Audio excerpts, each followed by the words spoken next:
Hi, guys. Welcome to Weekly Travel Updates. I didn't do the 30-second lead in thing because I'm running behind. I was trying to schedule us. A friend of mine is in Southern California, and we are going to talk to her in a moment. Tonight on Weekly Travel Updates, I'm going to share with you the latest news about the earthquake in Southern California today. For those of you who don't know, not only am I Melinda Farkas of Action Travel, but I spent about 18 years in Southern California and quite familiar with the hurricanes, with the earthquakes out there. But people are saying this was different. So I'm anxious to share that with you. And then I'm going to tell you about the looming fear in London. There's an area of London that has seen particularly increased crime, and today 2 deaths. Then we're going to go on, and I'm going to share with you. I do webinars every week to stay up to date and what's the latest and greatest in the travel world. But this week it was on the Arctic Circle. Exploration travel is just booming, and one of the places is the Arctic Circle, the Canadian Arctic, Greenland, Iceland. There's several, but I'm going to share more with you about that because this next year in 2025 is deemed to be the most active for the Northern Lights in the last decade. How about that? And then, we have to talk about the war that's going on in Israel and the threats that are there, the end of the Olympics, and naturally, I have to tell you some cruise news because we had 3 overboards this week. That brings the count up to 15 overboards in 2024. And lastly, I'm going to tell you about our group cruise. We're going Southern Caribbean, January 2nd. Okay, well, I shared with my friend Paula Blunt. I text everybody, then I started calling people to make sure that they were okay.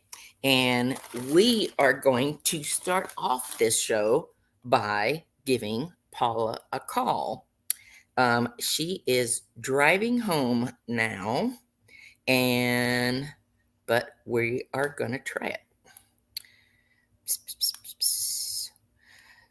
This one was super different because of the way that it felt. It's on a plate. They call them threshing plates because as the earthquake happens, it thrusts the plates inward and it is increasing the hills around Southern California. Anyway, let's call Paula and see if she is available.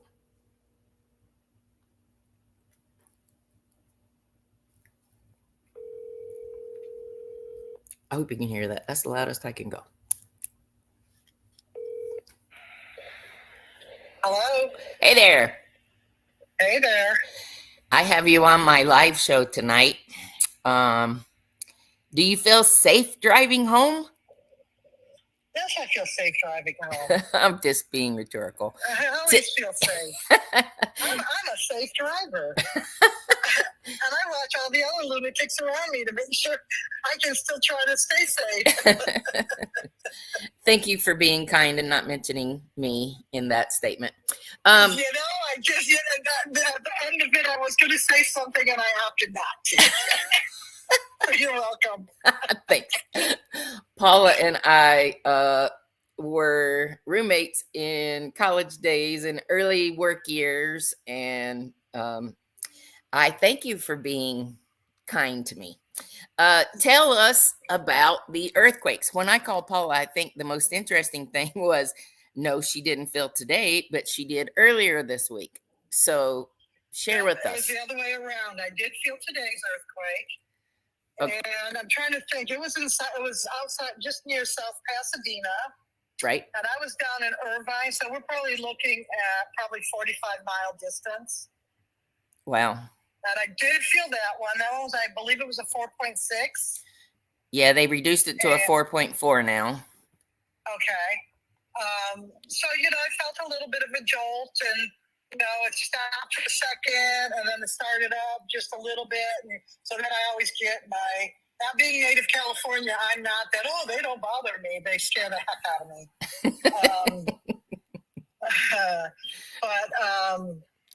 So no, I just gave it a little bit of a pause to see if it felt like it was going to really turn into something. And then that was over. And then the one the other night was similar in size, 4.4, 4.6, I think. It was about 9 o'clock at night. I probably had just fallen asleep moments earlier. I did not feel a thing, which is really strange because just before I crawled into bed that night, I felt such an earthquake presence. I'm surprised I was even able to go to sleep. Wow. Because I felt that presence that night. So I stopped and I said a quick prayer. Dear God, if tonight's a night for an earthquake, please let us all be safe. Well, we'll be praying for you. I've been glued to news channels and the internet all afternoon.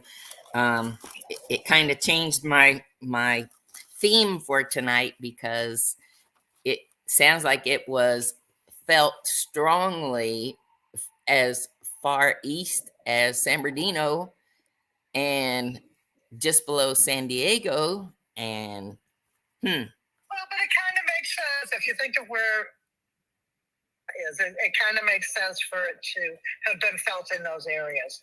It's pretty central to where I was in Irvine versus San Bernardino, and maybe farther from San Diego. But it just depends on where they are on the fault, because you can be very far, and if you're on that fault, you're going to feel it. Wow. Well, it looked like the worst damage was the Pasadena City Hall. Had somebody stuck in the elevator and they had a water main breakout in the top of the rotunda, which has come down all of the stairs in Pasadena. So wow. Okay, interesting fact. I don't take elevators if stairs are available to me, because I almost stepped into an elevator seconds before an earthquake years ago. Wow. So I do not take elevators if stairs are available to me. Well, the LA Fire Department said that they had 12 calls of people stuck in elevators from the earthquake at lunch today. Yep, that solidifies it. More stairs for Paula. Well, I love you, and I'll call you after my show. Okay, have a good show. All right, thank you. You're welcome. All right, bye-bye. I contacted a few other of my friends. One guy who is, John Patrick. I said, "Did you feel that today?" And he said, "What earthquake? Question mark, question mark." But, he's just being silly. All right. So now let me tell you about what's going on. No, let me finish telling you about. This was the first day of school for these school kids. They went to school, and the very first day of school have an earthquake. Oh, yeah. I think of those little kindergartners. That just really broke my heart. There have been several earthquakes that have taken place in this network of faults. That's what kind of scares me, that there have been several. This is the fault line that goes all the way back to 1987, where they had the big earthquake, a big earthquake. Anyway, it's still part of that network of faults. Evacuations in any major building in Los Angeles happened today. I heard reports from several who were having lunch and, things kind of wiggled off the table. One grandmother was knocked to her knees. She fell because of it, but I haven't heard of any fatalities. They are like we teach our kids about tornadoes. There, you're supposed to um, drop, cover, and hold on. And then when it quits shaking, then you're supposed to go outside because so many of the structures are old, like um, like the Pasadena City Hall. It's a beautiful old structure. The big columns outside, but with the news reports today, it shared in the tundra is where the water main broke, and it's just flooding. Okay, Caltech um, they have a system, and it's Did You Feel It? So it was felt very far east, very far south, and the way that people described it was a very hard jolt and then rumbling, rolling, and then two other jolts. So with the activity that they've had, I listened to a seismologist today who was being interviewed, and he said, what's the likelihood of something big happening in the next 10 days? And this guy said 10%. I don't know. He's a seismologist that worked for the state of California, but that's what he said. I just have to tell you, if there have been several little tremors in weeks, I'm concerned. Okay, let's go to London, who experienced the hottest day of the year today. It was 38 degrees Celsius. For us, yeah, it would just be way too hot. People are passing out, and it's not unlike what happened in many of the games in Paris, but one area that is good for hanging out, and particularly in the evenings, they see a lot of dinner folks and that kind of activity. There were several mishaps, attacks that have been reported, all in the same area. And I rewrote my notes and I forgot to write this area down.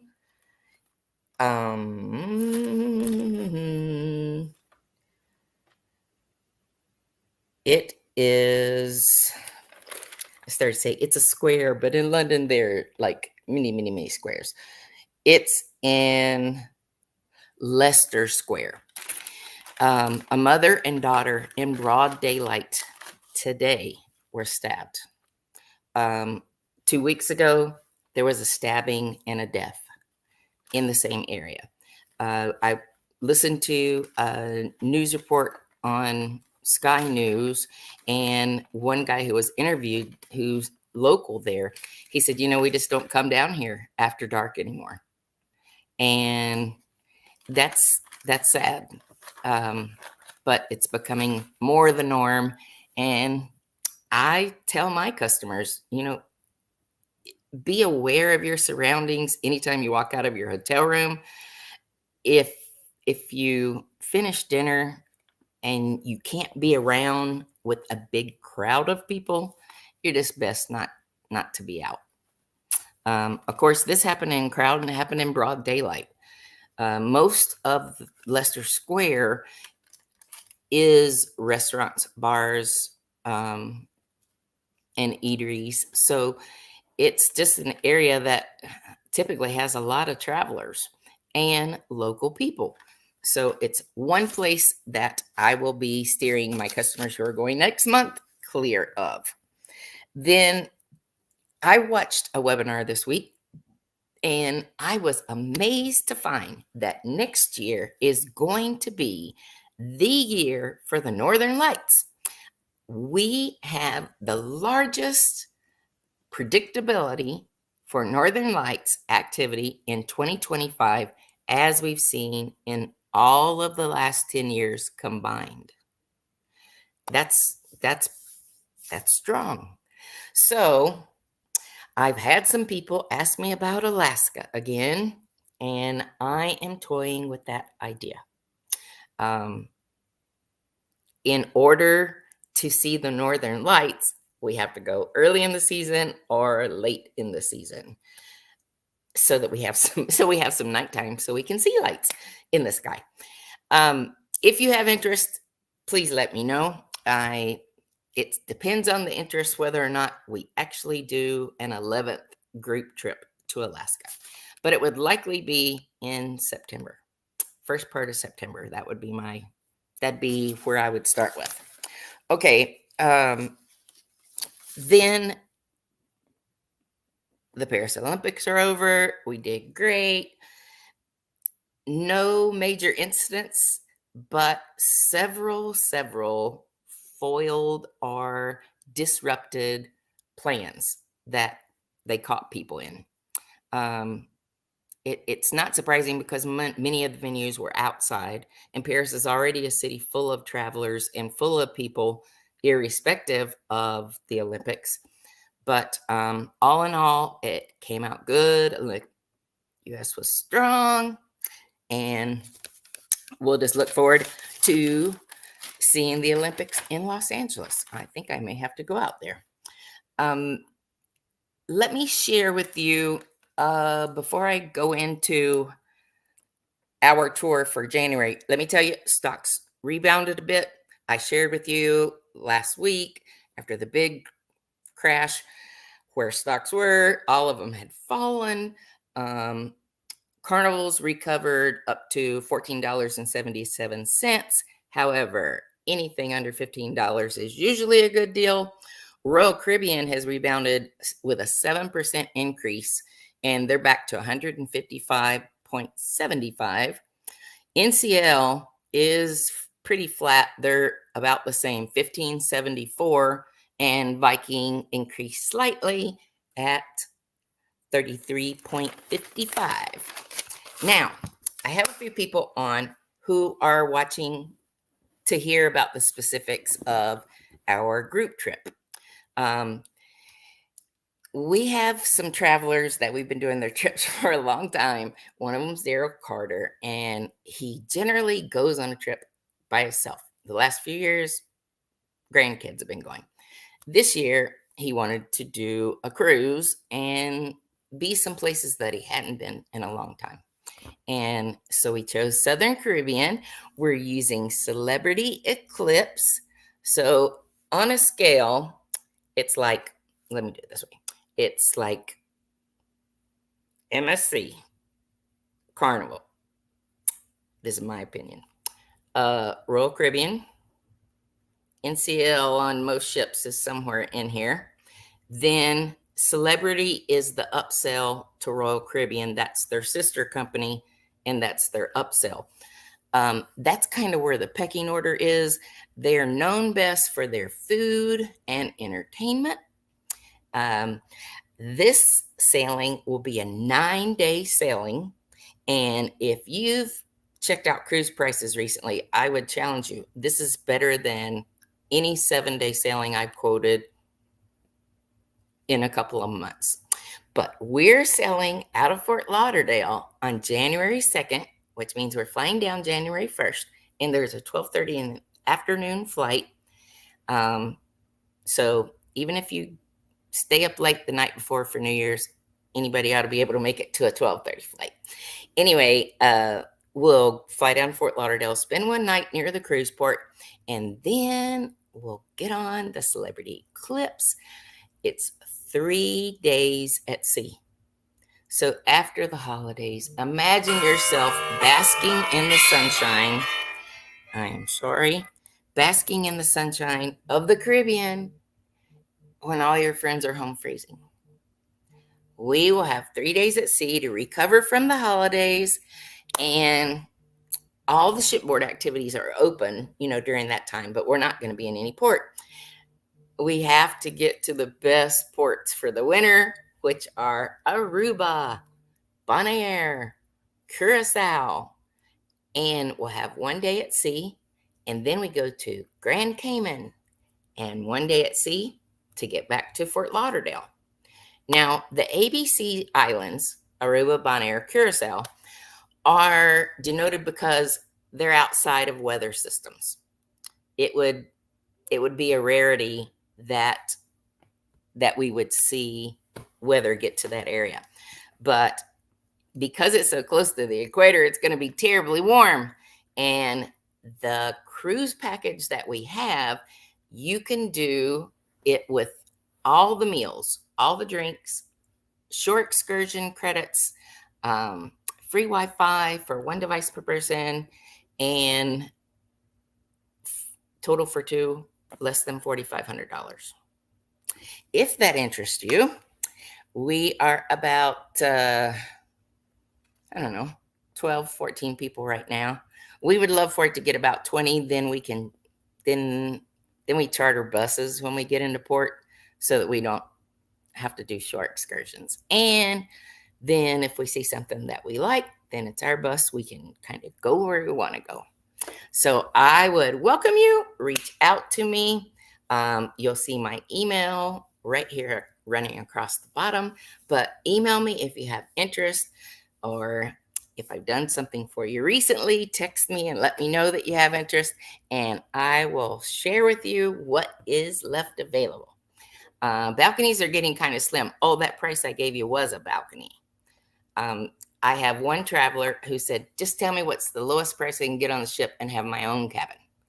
There are insides available, and to have your own cabin as a solo is $17.98. No beverages included. That's just cruise only, the least expensive way to get on the ship for 9 days. And where can you go and stay for 10 days, 9 nights, and it come out to an average of $200 a day with meals?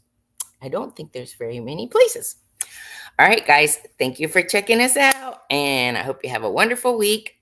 I went to the mountains this weekend for Trey and Maya's first baby shower, and boy, those people at First Baptist of Spruce Pine really love my kids because they were very, very blessed. Well, have a great week and be safe out there.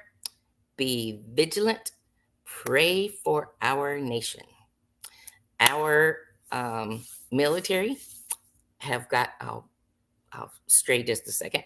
We have warships already in the mid, 2 big ones. We have fighter jets available 25 minutes away. I'm not sure why the U.S. is sharing this information publicly unless we really have more than that. But we have vowed to stand behind Israel, and I wholeheartedly share that sentiment. I think that the Bible clearly says that those who stand within Israel and support Israel, the Lord will protect them. So, guys, I appreciate you. I would love for you to go with us in January. Reach out to me if you have interest. And until later, ciao. Bye. See you next week.